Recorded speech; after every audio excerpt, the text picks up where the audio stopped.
오늘 사도행전 강의 30번째 시간입니다.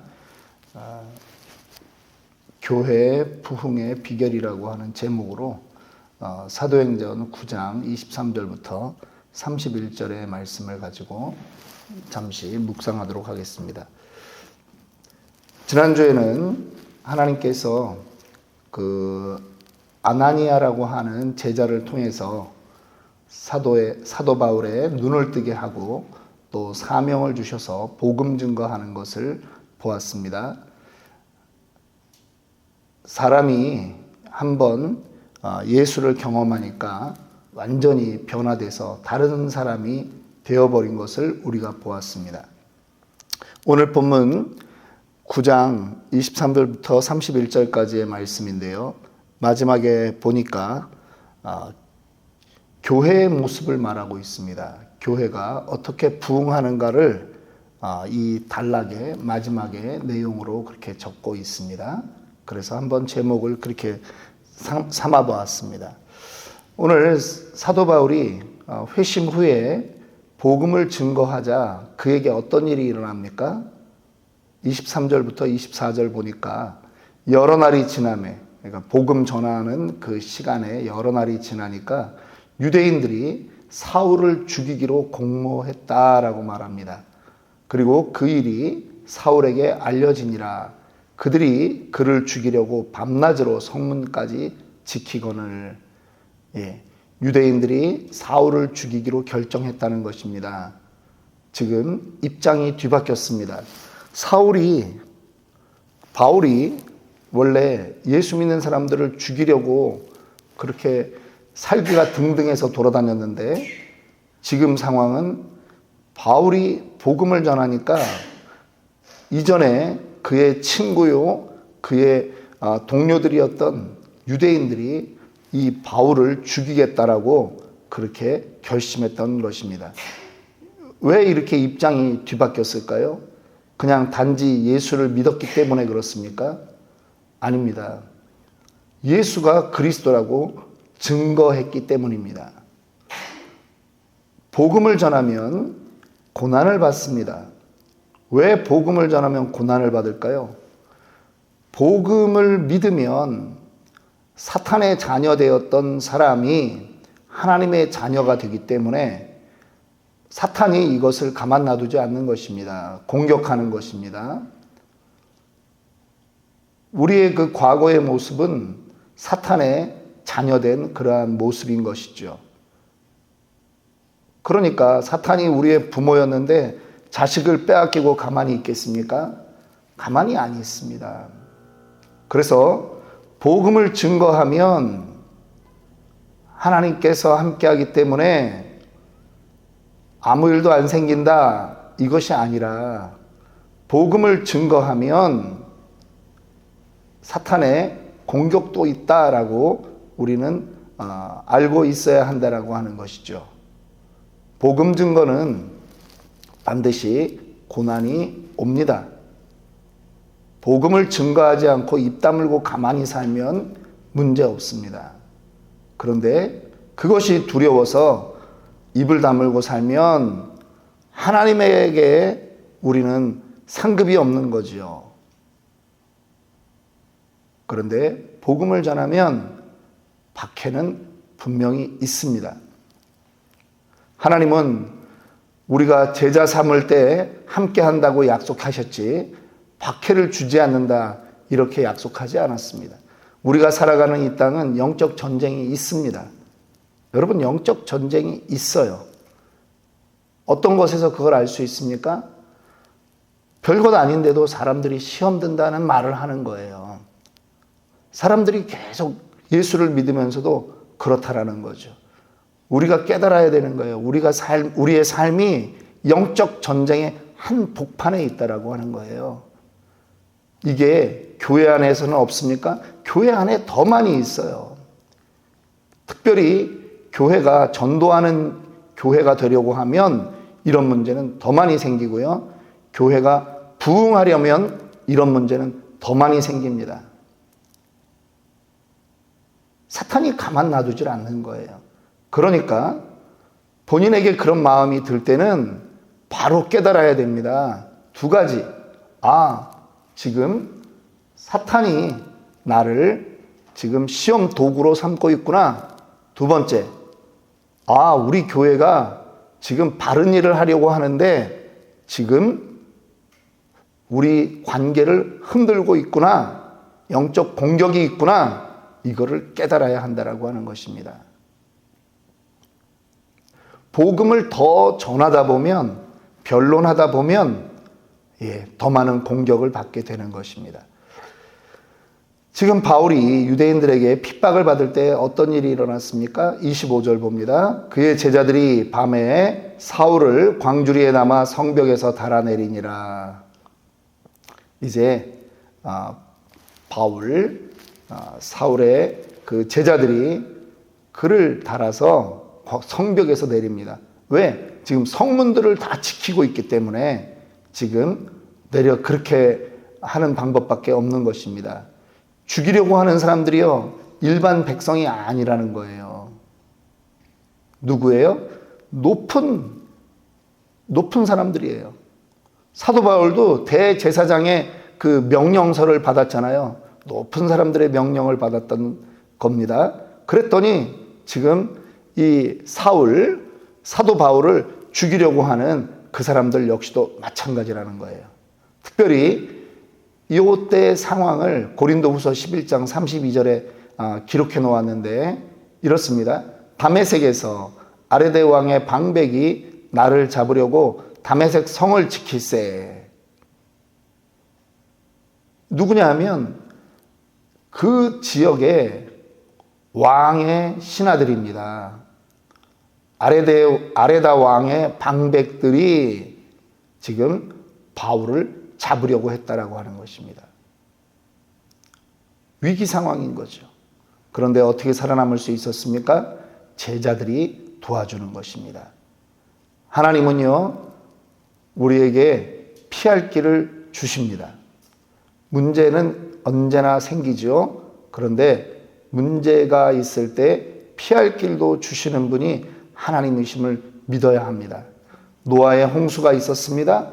피할 길을 하나님께서 노아와 그 가족들에게 허락하십니다. 우리 역시 마찬가지입니다. 이 땅에서 재정의 문제, 관계의 문제, 또 이모저모의 어려움의 문제들을 겪을 때마다 좌절하면 안 됩니다. 좌절하면 안 됩니다. 하나님이 피할 길을 주십니다. 그때마다 기도해야 되는 것입니다. 바울이 이제 예루살렘으로 피할 수 있었습니다. 그리고 그곳에 가서 예수님의 제자들과 사귀고자 했습니다. 그런데 이미 이 사울, 바울의 옛 이름이죠. 이 바울의 명성은 자자한 것입니다. 스데반을 죽이는데 아주 혁혁한 공을 세웠잖아요. 그러니까 제자들도 함께 하려고 하지 않는 거예요. 두려워하는 거예요. 이런 상황에서 누가 나타나서 그 예루살렘에 있는 제자들과 사도 바울을 연결해 줍니까? 27절입니다. 바나바가 데리고 사도들에게 가서 그가 길에서 어떻게 주를 보았는지, 주께서 그에게 말씀하신 일과 다메섹에서 그가 어떻게 예수의 이름으로 담대히 말하였는지를 전하니라. 지금 바나바라고 하는 사람, 우리 사도행전 2장에 등장했죠. 그 바나바라고 하는 사람이 지금 이 사울을 지금 예수님의 제자들에게 소개하는 것입니다. 쉬운 일은 아닙니다. 여러분, 사실 누구를 소개한다라고 하는 것은 그렇게 쉬운 일은 아닙니다. 특별히 완전히 다른 진영에 있었던 사람을 소개하는 것은 쉽지 않습니다. 그런데 바나바가 그 일을 행합니다. 어떻게 바나바는 그럴 수 있을까요? 그는 사도행전 4장 36절 37절에 보면 구브로에서 태어난 레위 사람이라고 했고요. 이름은 요셉이라 사도들이 일컬어 바나바라 번역하면 권위자, 위로의 아들이다 하는 말입니다. 이 바나바라고 하는 그 사람의 성품이 자신을 희생해서 남을 돕는 그러한 위로자의 삶을 살고 있었던 사람이다라고 하는 것이죠. 여러분, 그 중국 역사에서도 우리가 중국을 일으킨 4명의 그 위인들을 옛날에 중국 그 화폐 100원짜리, 우리식으로 얘기하면 10,000원짜리 지폐에 얼굴이 있었습니다. 그런데 거기에 성격이 아주 다른 두 사람이 있어요. 4명 중에. 첫 번째는 모택동입니다. 모택동은 사실 정식 교육을 그렇게 많이 받은 사람은 아닙니다. 그래도 그가 독학으로 기차 여행을 하면서 그가 책을 40권씩이나 한 번 여행할 때 그렇게 읽고 했다, 이런 얘기들이 있는데요. 이 모택동보다 주울레라고 하는 사람이 있습니다. 그 천진, 제가 다녔던 그 남계대학의 남계대학 거기 출신인데, 이 사람은 일본 유학도 했고 그 다음에 불란서에서 또 등소평하고 같이 유학했던 사람입니다. 근데 중국의 총리로 오랫동안 죽을 때까지 그렇게 총리 역할을 했어요. 그리고 나중에는 자기의 무덤을 만들지 말라 그랬습니다. 나를 화장해서 내 뼈를 온 중국의 상공에다 다 뿌려라, 그렇게 했어요. 아주 겸손한 사람이었고요. 제가 살았던 그 천진에서 그 사람이 공부했기 때문에 천진 택시기사들은 그 택시 앞에 이 달랑달랑 거리는 그 사진을 걸어 놓으면 모택동 사진 걸은 사람들도 있지만 주울레 사진 걸어 놓은 사람이 더 많습니다. 중국인들에게 여전히 존경받는 그러한 사람이에요. 왜 그럴까요? 2인자로 여전히 남고 1인자를 세워주는 그러한 겸손한 사람이었기 때문입니다. 바울이 바나바를 통해서 제자들과 교제합니다. 그리고 담대하게 복음을 전합니다. 그랬더니 또 어떤 일이 일어납니까? 거기서 또 이 유대인들이 죽이려고 하는 거예요. 여러분, 바울의 운명은 이것이에요. 주님은 바울을 이방인의 그 사도로 세우면서 고통이 없다 약속하지 않았던 거죠. 내 이름을 위하여 얼마나 고난받아야 할 것인가, 그에게 알려주겠다라고 했던 것입니다. 그러나 이 고난이 그를 겸손하게 했던 것입니다. 이 고난이 그를 기도의 사람으로 만들었던 것입니다. 그랬을 때 이 온 유대와 31절입니다. 온 유대와 갈릴리와 사마리아 교회가 평안하여 든든히 서가고 주를 경외함과 성령의 위로로 진행하여 수가 더 많아지니라. 교회가 부흥했다는 얘기입니다. 온 유대와 갈릴리와 사마리아에 있는 교회들이 다 부흥했다는 것입니다. 어떻게 이렇게 됩니까? 교회가 시험을 두려워하지 않는 것입니다. 핍박을 두려워하지 않는 것입니다. 성장을 위한 성장통이다, 그렇게 이해하고 낭망하거나 절망하지 않았습니다. 도전했습니다. 복음 전하는데 멈추지 않았다라고 하는 것입니다. 교회는 가만히 있을 때 부흥하는 것이 아닙니다.